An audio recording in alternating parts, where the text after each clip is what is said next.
siapa bilang bahwa value investing itu selalu butuh waktu bertahun-tahun? Belum tentu. Belum tentu. Pak Lo beli Indi 100, jual di 600. Nanti ada ceritanya semua di belakang. Ini hanya dalam waktu 2 bulan. Saya saksi hidupnya ini. Dia cerita waktu memberi kuliah di Prasetya Mulia malam-malam.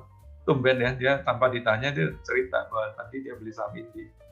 Mahasiswa nggak ada satupun yang berani karena Indi waktu itu perusahaannya masih rugi, kemudian harganya juga udah jatuh sedalam-dalamnya. Batu bara juga harganya $49 per metric ton. Ya. Nggak ada satupun yang berani ikut. Ya. Nah, 2 bulan kemudian jadi 600. Ya, jadi 600 dia jual. Dia buyback lagi di 830. 6 bulan kemudian dia buyback lagi. Kenapa dia buyback lagi? Ya karena dia melihat bahwa Indi ini punya perkembangan yang sangat bagus waktu itu ya.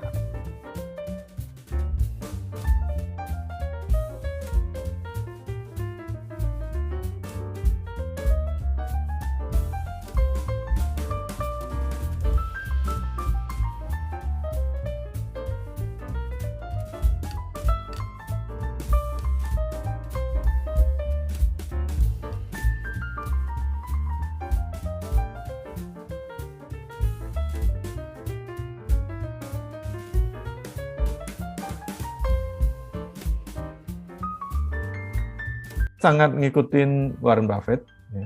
Jadi Lo Keng Hong is Warren Buffett. Tidur dan do nothing itu better than aktif. Ya. Ya. Dia ingin cuan besar, tapi sebenarnya dia nggak serakah loh, Bapak Ibu. Ya. Dalam beberapa hal saya perhatikan tuh Pak Lo nggak mau masuk, nggak mau ngejar harga yang udah naik. Ya memang ada plus minusnya ya. Ya. Nah, inilah yang kita bilang calculated risk-nya Pak Lo ya. Satu, UT operasionalnya masih bagus. Tadi masih 1 triliun ya laba operasional. Jadi laba operasional itu penting ya Bapak. Saya biasanya itu perhatikan betul itu. Utang bisa di reschedule. Karena utangnya ke Jepang. Pak Lo cek kreditornya siapa? Oh Jepang.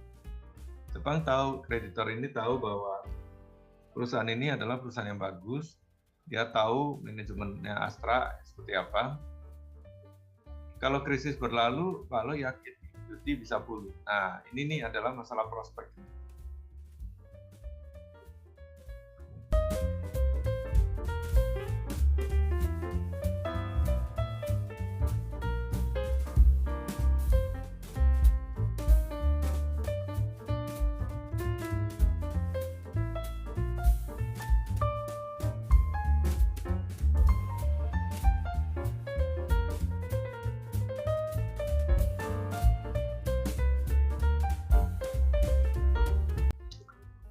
Nah, kalau kita bicara prospek, nih biasanya saya melihat ke depan itu kira-kira perusahaan ini kemampuan menghasilkan pendapatan sales dan laba bersihnya seperti apa.